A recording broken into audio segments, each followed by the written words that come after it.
1 जनवरी 2004 को गवर्नमेंट ने new pension scheme को लॉन्च किया था। न्यू पेंशन स्कीम एक डिफाइंड कंट्रीब्यूशन स्कीम है, मतलब जितना भी आप पैसा उसमें कंट्रीब्यूट करेंगे उससे आपका एक कॉर्पस बनेगा। इस कॉर्पस में से आप काफ़ी सारा पैसा अपना रिटायरमेंट पे निकाल सकते हैं और जो पैसा बचेगा उससे आपको एन्युटी खरीदनी पड़ेगी। इस एन्युटी से आपको पर मंथ इनकम मिलेगी जो कि आपकी पेंशन कहलाएगी। अब हमारा फोकस क्या होगा? हमारा फोकस होगा कि कॉर्पस ज़्यादा से ज़्यादा बने, जिससे हम ज़्यादा से ज़्यादा पैसा विड्रॉ कर सकें जब हम रिटायर हों और ज़्यादा से ज़्यादा हमें पेंशन आ सके।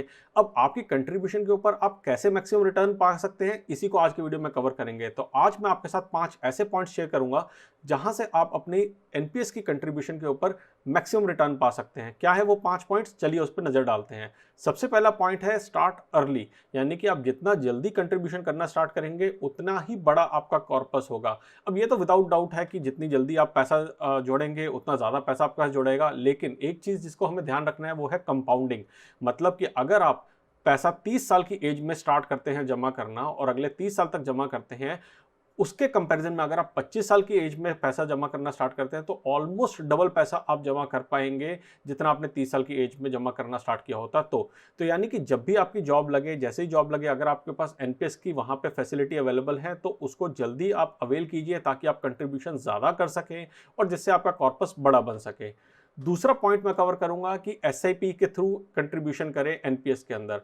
पहला पार्ट तो ये है कि आप अपनी कंपनी के थ्रू हो सकता है या फिर गवर्नमेंट के थ्रू आप हो सकता है कंट्रीब्यूट कर रहे हो, जिसमें आपकी मंथली सैलरी से पैसा कट रहा है और कंट्रीब्यूट उसके अंदर हो रहा है। वो भी एक तरीके की एसआईपी है। लेकिन जो दूसरा पार्ट है वो है 80 सीसीडी 1बी के अंदर 50,000 रुपए की रिबेट। अब जैसे ही मार्च का महीना आता है हम लोग देखते हैं कि कैसे हम अपनी टैक्स की सेविंग को ज़्यादा से ज़्यादा इंक्रीज कर सकें। इनमें से सबसे अच्छा जो हमारे पास ऑप्शन आता है वो आता है 80 सीसीडी 1बी के अंदर एनपीएस के अंदर इन्वेस्ट करना, क्योंकि ये 80 सी की 1.5 लाख लिमिट से ओवर एंड अबव दैट 50,000 रुपए की लिमिट देते हैं, यानी कि हम टोटल 2 लाख रुपए तक की इन्वेस्टमेंट कर सकते हैं। लेकिन यहाँ पे सबसे बड़ी गलती जो लोग करते हैं वो ये करते हैं कि लोग फरवरी और मार्च में एक लमसम अमाउंट इन्वेस्ट कर देते हैं। अब हमने कई जगह पे देखा है, कई वीडियोस भी कवर किए हैं कि एसआईपीज हमेशा बेटर रहते हैं इन्वेस्टमेंट के लिए लमसम से। तो उस केस में आप इसी अमाउंट को 50,000 अमाउंट को रादर देन साल के एंड में इन्वेस्ट करने के आप स्टैगर्ड वे में पूरे साल इन्वेस्ट कर सकते हैं। एसआईपी कैसे स्टार्ट करते हैं एनपीएस के केस में, इसको मैंने एक सेपरेट वीडियो में भी कवर किया है, लेकिन एक छोटा सा यहाँ पे आपको व्यू दूंगा कि आप डी रेमिट की फैसिलिटी को अवेल कीजिए। अपने बैंक अकाउंट में जाके एनपीएस के अकाउंट का वर्चुअल आईडी ऐड कीजिए और अपने बैंक अकाउंट के अंदर एक मंथली ट्रांसफर के सेटअप कर दीजिए। क्या हर महीने आपके अकाउंट से पैसे कटेंगे एक पर्टिकुलर डेट को और एनपीएस के अंदर इन्वेस्ट होंगे। तो अगर आप 50,000 रुपए एक बारी में करने की बजाय अगर आप 4,000 रुपए की अगर आप एसआईपी लगाते हैं तो 48,000 रुपए आपके पूरे साल में एज एन एसआईपी इन्वेस्ट होंगे और आप मैक्सिमम बेनिफिट उठा पाएंगे। तीसरा टिप है active choice versus auto choice. अब एक्टिव चॉइस और ऑटो चॉइस में क्या है? ऑटो चॉइस के अंदर आपका पैसा ऑटोमेटिकली इन्वेस्ट होता रहेगा एक पर्टिकुलर परसेंटेजेस के अंदर जैसे जैसे आपकी एज चेंज होगी, यानी कि आपके शुरू के सालों के अंदर आपका पैसा मैक्सिमम इक्विटी में इन्वेस्ट होगा और जैसे जैसे आपकी एज बढ़ती जाएगी वैसे वैसे इक्विटी का एक्सपोजर कम होता जाएगा और डेट का एक्सपोजर बढ़ता जाएगा।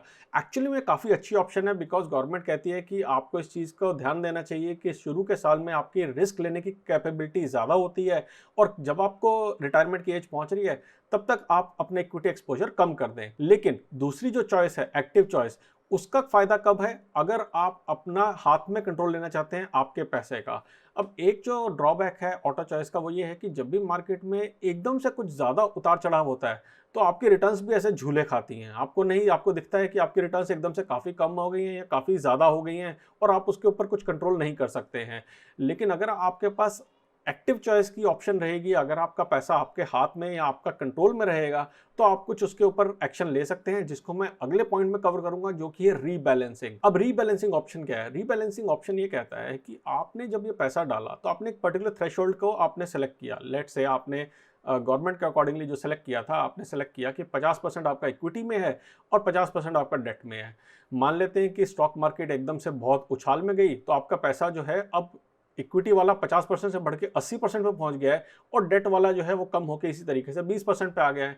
अब आपकी रिस्क एपेटाइट के अकॉर्डिंगली आप सिर्फ 50% इन्वेस्ट करना चाहते थे इक्विटी में, लेकिन पैसा पहुंच गया 80% पे। ये एक तरीके से तो काफ़ी अच्छी बात है, लेकिन अगर कल को मार्केट नीचे गिर गई तो ये पूरा का पूरा पैसा भी नीचे आ जाएगा, यानी कि जो वर्चुअल गेन आपको लगा था वो वर्चुअल लॉस में कन्वर्ट हो जाएगा। इसको आप कैसे प्रिवेंट कर सकते हैं? रीबैलेंसिंग करके।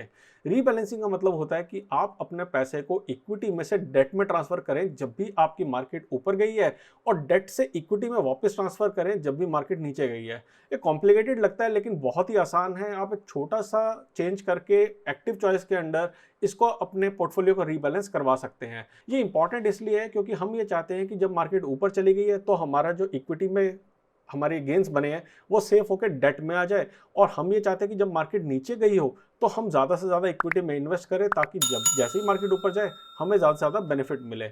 इसके ऊपर भी मैंने एक सेपरेट वीडियो बनाया हुआ है कि रीबैलेंसिंग आप कैसे कर सकते हैं और रीबैलेंसिंग के फायदे क्या हैं। आप ऊपर आई बटन में उसको देख सकते हैं। पांचवी टिप है कि पांचों उंगलियां बराबर नहीं होती हैं। इसका मतलब जितने भी फंड हाउसेज हैं वो सारे के सारे सेम रिटर्न्स नहीं जनरेट कर रहे हैं। मेरे पर्सनल व्यू में फॉर एग्जांपल 2 ऐसे फंड हाउस हैं जिन्होंने काफ़ी अच्छी रिटर्न दी है, लेकिन बाकी फंड हाउसेज की रिटर्न्स काफ़ी पुअर रही हैं।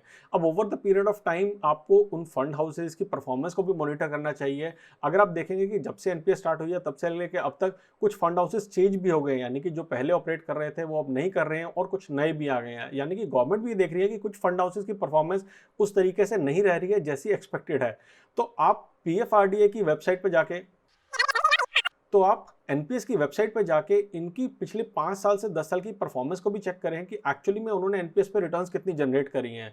एक 2% रिटर्न का डिफरेंस से काफ़ी फर्क पड़ सकता है आपके पोर्टफोलियो के ऊपर, तो उसको नज़रअंदाज मत करें।